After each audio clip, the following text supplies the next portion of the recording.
What is the purpose of the Exploitarium repository, and who would find it useful?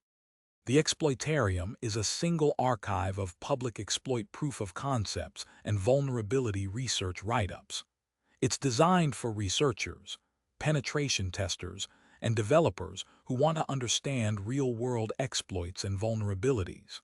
These entries help people learn about security flaws in software before they are officially reported. What makes this repository unique or valuable compared to other resources on exploits?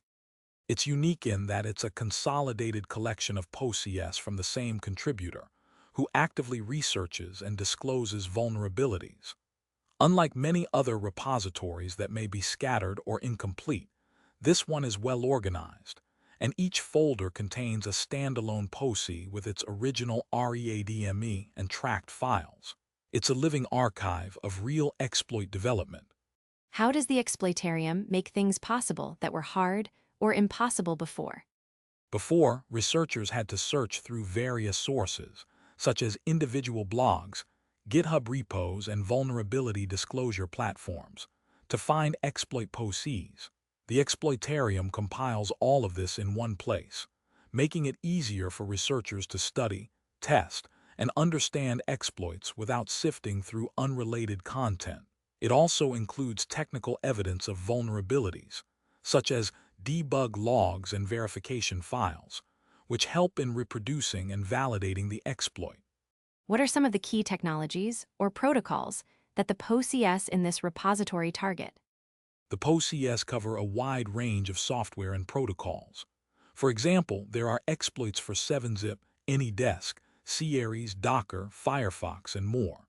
These PoCs often target vulnerabilities in network protocols like SMTP, SSH, and HTTP, software libraries like libarchive and libstuo, and web application components like Next.js and Discourse. Each PoC is specific to a particular software version or implementation. What technical or architectural ideas stand out in this repository? One of the most interesting aspects is the inclusion of technical evidence and verification files for each vulnerability. For example, in the C-Aries TCP/UF calc folder, there are GDB debug logs that show how the exploit works at the system level. Another idea is the presence of scripts that automate the process of building and running the PoC, such as the run until hit.sh script in that same folder. This makes the PoC more accessible to researchers who may not be familiar with the target software. What are some of the technical challenges in creating these PoCs, and how does the repository address them? Creating PoCs often requires deep knowledge of the target application's internals, especially for low-level vulnerabilities like use-after-free or buffer overflows. The repository addresses this by providing detailed READMEs that explain the vulnerability and its exploitation process. It also includes code files, such as poc.py or PoC, that demonstrate the exploit in a reproducible way. Additionally, many PoCs come with requirements.txt or build from checkout.sh scripts that help researchers set up the environment. How does the Exploitarium handle the ethical implications of sharing exploit code publicly? The repository's maintainer emphasizes that the PoCs are shared for educational purposes and to attract people to the field of security research. The READMEs include a disclaimer that encourages users to report the vulnerabilities themselves and take credit for any assigned CVEs. There is also a strong warning against misusing the PoCs for malicious purposes, which is a responsible approach to sharing security research. What are some of the limitations or potential risks of the Exploitarium?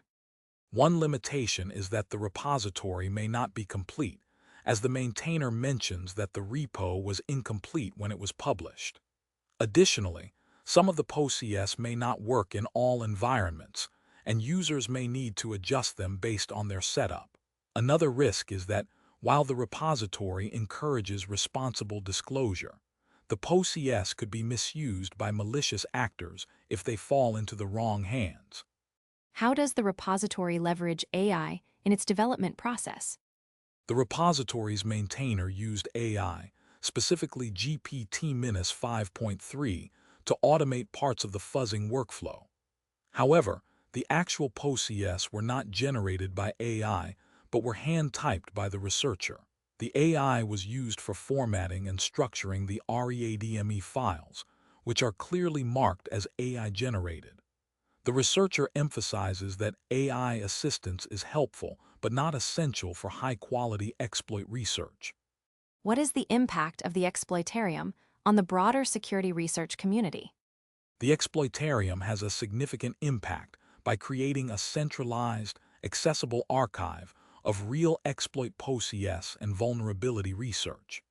It serves as a valuable resource for researchers, developers, and students who want to study how vulnerabilities are discovered and exploited.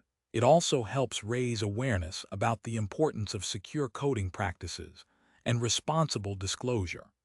Are there any collaborations or contributions from external researchers in the Exploitarium? Yes, the repository credits external researchers for specific findings, such as the objdump out-of-bounds write exploit. The maintainer acknowledges that others have contributed to the research, and in some cases, their PoCs are better than their own. This shows a collaborative spirit and a willingness to credit others in the security research community. What is the long-term vision for the Exploitarium? The long-term vision is to continue collecting and sharing PoCs and vulnerability research in a centralized and organized way. The maintainer is also working on broadening the PoCs to make them more adaptable to different environments and setups. They hope to keep the repository updated with new findings and encourage collaboration with other researchers in the field. Who should actually care about this repository? Security researchers, penetration testers, developers, and students interested in exploit development and vulnerability research should care about this repository. It's a valuable resource for those looking to understand how real exploits are constructed and how vulnerabilities are discovered in widely used software.